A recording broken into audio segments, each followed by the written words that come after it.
अस्सलाम वालेकुम दोस्तों, कैसे हो? उम्मीद है कि सब खैरियत से होंगे। अल्लाह आप लोगों को ऐसे ही खुश रखे। चलिए आज के किस्से की तरफ बढ़ते हैं। आज का किस्सा पूरा सुनना जरूर, बहुत जबरदस्त किस्सा है, बहुत सबक आमोज है। हो सकता है आपके 5-10 मिनट 12 मिनट इसमें चले जाएं, लेकिन पूरा किस्सा सुनना जरूर। आपको यह किस्सा बहुत कुछ सोचने पर मजबूर कर देगा। तो किस्सा यह है कि हारून रशीद एक बहुत नेकदिल और बहुत बड़ा बादशाह गुजरा है। उसका एक बेटा था जिसकी उम्र तकरीबन 15-16 साल की थी। वो अक्सर बुजुर्गों की, अल्लाह वालों की मजलिस में रहा करता था और अक्सर कब्रिस्तान चला जाता और वहां जाकर आवाज लगाकर कहता कि ऐ लोगों, तुम हमसे पहले दुनिया में थे, दुनिया के मालिक थे, लेकिन इस दुनिया ने तुम्हें नजात नहीं दी, यहां तक कि तुम कब्रों में पहुंच गए। काश मुझे किसी तरह खबर होती कि तुम पर क्या गुजर रही है, तुमसे क्या सवाल जवाब हो रहे हैं, काश मुझे पता होता।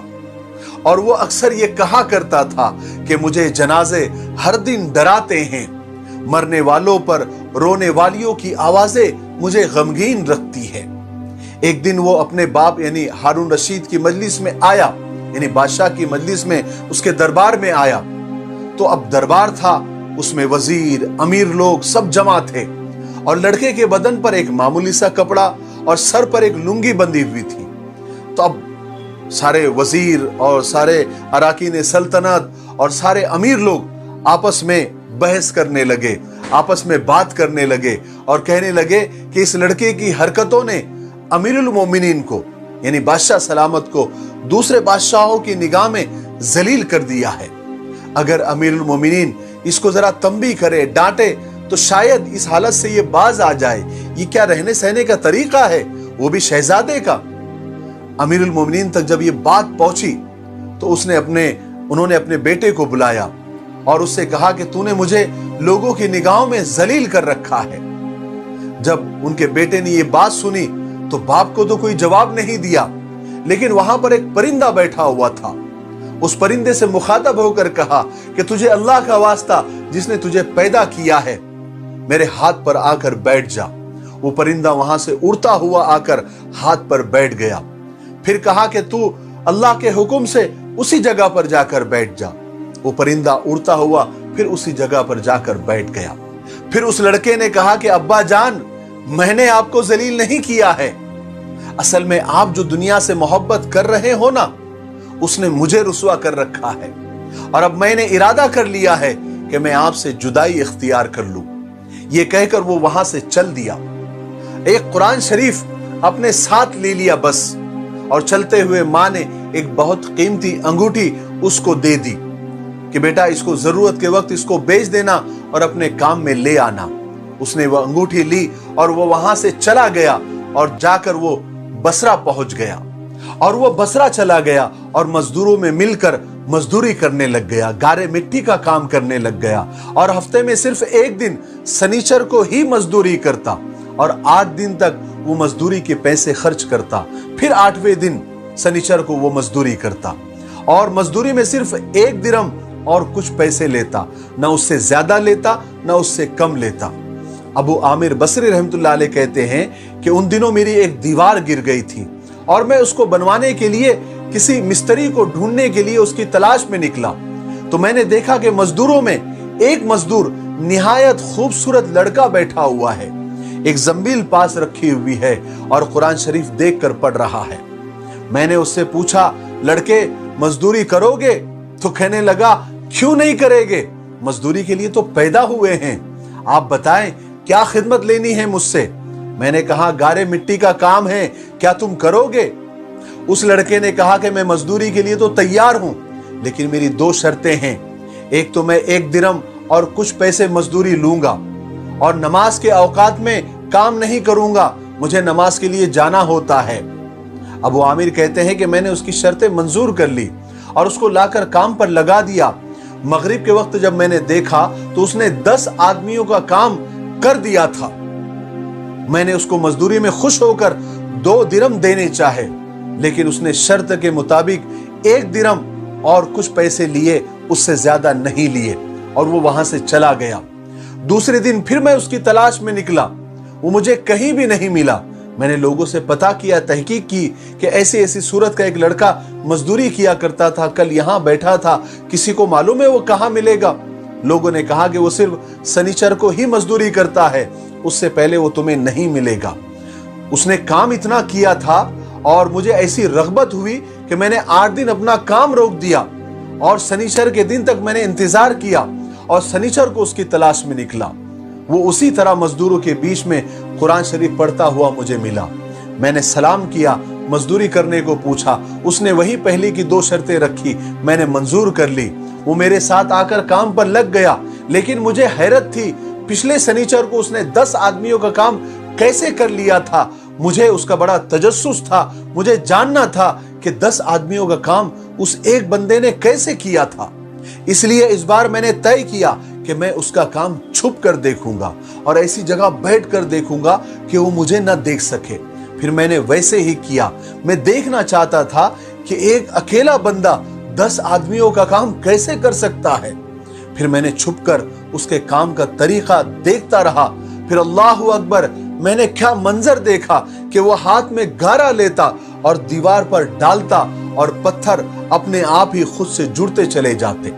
मुझे यकीन हो गया कि ये कोई अल्लाह का वली है और अल्लाह अपने औलिया के कामों की गैब से मदद करते हैं। जब शाम हुई तो मैंने उसको 3 दिरहम देने चाहे, लेकिन उसने लेने से इनकार कर दिया। कहने लगा कि मैं इतने दिरहम का क्या करूंगा। वो अपनी शर्त के मुताबिक 1 दिरहम और कुछ पैसे लेकर चला गया। मैंने फिर 1 हफ्ता इंतजार किया और तीसरे शनिचर को फिर मैं उसकी तलाश में निकला, मगर वो इस तीसरे शनिचर को मुझे नहीं मिला। मैंने लोगों से तहकीक किया तो एक शख्स ने मुझे बताया कि वो 3 दिनों से बीमार है और फलाने वीराने जंगल में पड़ा हुआ है। मैंने उस शख्स को कुछ पैसे दिए और इस बात पर राजी किया कि वो मुझे जंगल में उसके पास पहुंचा दे। वो मुझे साथ लेकर उस वीरान जंगल में पहुंचा तो मैंने देखा कि वो नौजवान लड़का बेहोश पड़ा हुआ है। आधी ईंट का टुकड़ा उसके सर के नीचे रखा हुआ है। मैंने उसको सलाम किया, उसने जवाब नहीं दिया। मैंने दूसरी मर्तबा सलाम किया तो उसने आंख खोली और मुझे पहचान लिया। मैंने जल्दी से उसका सर ईंट से उठाकर अपनी गोद में रखा तो उसने अपना सर हटा लिया और फिर से ईंट के ऊपर रख दिया। उसके बाद उस लड़के ने मुझसे कहा कि अबू आमिर, जब मेरी रूह निकल जाए तो मुझे नहलाकर मेरे इसी कपड़े में मुझे दफन कर देना। मैंने कहा, मेरे महबूब, इसमें क्या हरज है कि मैं तेरे लिए नए कपड़े ले आऊं। उसने जवाब दिया कि नए कपड़ों के तो जिंदा लोग ज्यादा मुस्तहिक हैं। यह जवाब हजरत अबू बकर सिद्दीक रजी अल्लाह तआला अन्हु का जवाब था। उन्होंने भी अपने विसाल के वक्त यही फरमाइश की थी कि मुझे इन्हीं चादरों में दफन कर देना।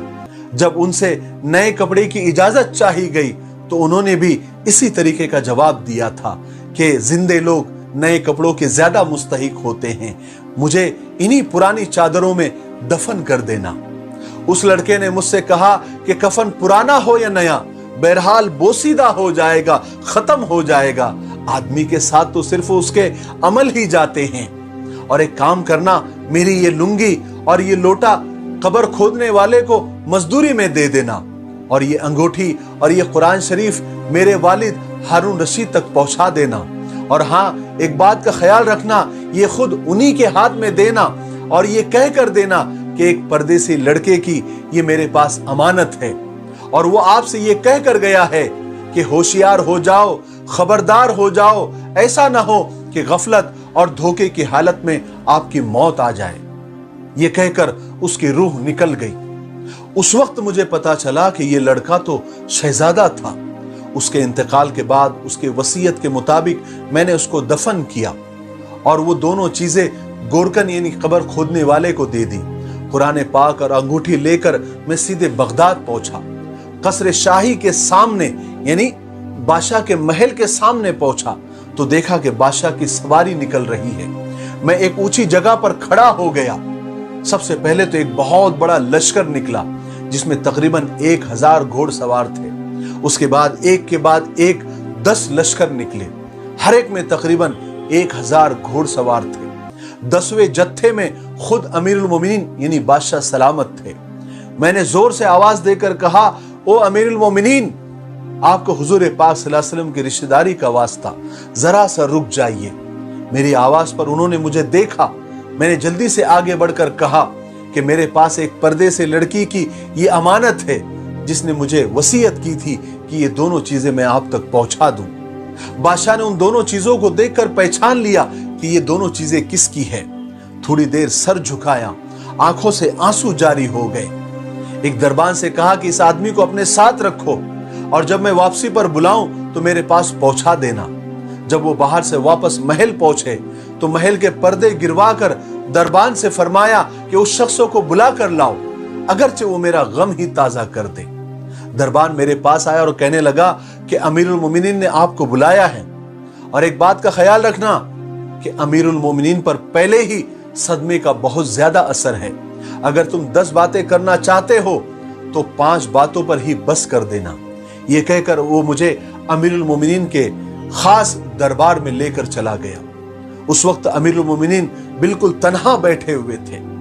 जब मैं बादशाह के कमरे खास में गया तो बादशाह ने कहा कि और करीब आ जाओ। मैं और करीब जाकर बैठ गया। कहने लगे, तुम मेरे बेटे को जानते हो? मैंने कहा, जी हाँ, मैं जानता हूं। कहने लगे, वो क्या काम करता था? मैंने कहा कि गारे मिट्टी की मजदूरी किया करता था। कहने लगे, तुमने भी उससे मजदूरी कराई है? तुमने भी कोई काम उससे कराया है? मैंने कहा कि हाँ, कराया है। कहने लगे, तुम्हें जरा सा भी ख्याल नहीं आया कि वो एक शहजादा है और हुजूर के खानदान से है? मैंने कहा, अमीरुल मोमिनीन, मैं पहले अल्लाह से माफी चाहता हूं, उसके बाद आपसे माफी चाहता हूं। मुझे बिल्कुल मालूम नहीं था, इस बात का मुझे बिल्कुल इल्म नहीं था कि वो शहजादा है। उसके तो इंतकाल के बाद मुझे उसका हाल मालूम हुआ। अमीरुल मोमिनीन कहने लगे, क्या तुमने अपने हाथ से गुस्ल दिया? मैंने कहा कि जी हाँ, मैंने अपने हाथों से गुस्ल दिया। कहने लगे, बताओ, अपना हाथ मुझे बताओ। और मेरा हाथ लेकर अपने सीने पर रखा और ये जुमले कहें कि ऐ वो मुसाफिर जिस पर मेरा दिल पिघल रहा है, मेरी आंखों से आंसू जारी है, मेरी आंखें आंसू बहा रही है। ऐ वो शख्स जिसकी कब्र मुझसे दूर है लेकिन उसका गम मेरे करीब है। बेशक मौत हर अच्छे से अच्छे ऐश को खत्म कर देती है। वो मुसाफिर एक चांद का टुकड़ा था, यानी उसका चेहरा एक चांद का टुकड़ा था और उसका बदन खालिस चांदी की टहनी थी। बस चांद का टुकड़ा भी कब्र में पहुंच गया और चांदी की टहनी भी कब्र में पहुंच गई। उसके बाद अमीरुल मोमिनीन हारून रशीद ने अपने बेटे की कब्र यानी बसरा जाने का इरादा किया, तो अबू आमिर भी उनके साथ थे। अपने बेटे की कब्र पर पहुंचकर हारून रशीद यानी अमीरुल मोमिनीन ने चंद जुमले कहे कि ऐ वो मुसाफिर जो अपने सफर से कभी वापस नहीं लौटेगा, मौत ने कम उम्री के जमाने में ही तुझे जल्दी से उचक लिया। ऐ मेरी आंखों की ठंडक, ये उन्स और दिल का चैन था, लंबी रातों में भी और मुख्तसर रातों में भी। तूने मौत का वो प्याला पिया है जो बहुत जल्दी ही तेरा बूढ़ा बाप भी बुढ़ापे की हालत में पिएगा, बल्कि दुनिया का हर आदमी उसको पिएगा, चाहे वो जंगल का रहने वाला हो या शहर का रहने वाला हो। बस सब तारीफें उस वाहदहू ला शरीक लहू के लिए है जिसकी लिखी हुई तकदीर के ये सब करिश्मे हैं। अबू आमिर कहते हैं कि उसके बाद जो रात आई, मैं अपने वजीफे और दुआएं पूरा करके बस लेटा ही था कि मैंने ख्वाब देखा, और ख्वाब में एक नूर का बड़ा सा कुब्बा देखा जिसके ऊपर अबर की तरह नूर फैल रहा था। और उस नूर के अबर में से उस लड़के ने मुझे आवाज दी कि अबू आमिर, तुम्हें अल्लाह ताला जज़ाए खैर अता फरमाए, तुमने मेरी तजीज़ो तकफीन की, मेरी वसीयत को पूरा किया। मैंने उससे पूछा, ऐ मेरे प्यारे, तेरा क्या हाल गुजरा, तेरा क्या बना? कहने लगा कि मैं ऐसे मौला के पास पहुंच गया हूं जो बहुत करीम है, बहुत रहीम है और मुझसे बहुत राजी है। मुझे उस मालिक ने वो चीजें अता की है जो न कभी किसी आंख ने देखी, न किसी कान ने सुनी, न किसी आदमी के दिल पर उसका ख्याल गुजरा। उसके बाद उस लड़के ने कहा कि अल्लाह ताला ने मुझसे कसम खाकर फरमाया है कि जो भी इस दुनिया से तेरी तरह निकल कर आएगा उसके लिए मेरे पास ऐसे ही इनामात है। میں اسے ایسے ہی انعامات سے نوازوں گا، ایسے ہی جنت اور ایسے ہی محلات سے نوازوں گا۔ اللہ تبارک و تعالی ہمیں موت کی سختیوں سے اور دنیا کی عیش پرستیوں سے ہماری حفاظت فرمائے اور ہمیں کلمے کی اور ایمان والی موت نصیب فرمائے۔ السلام علیکم ورحمۃ اللہ وبرکاتہ۔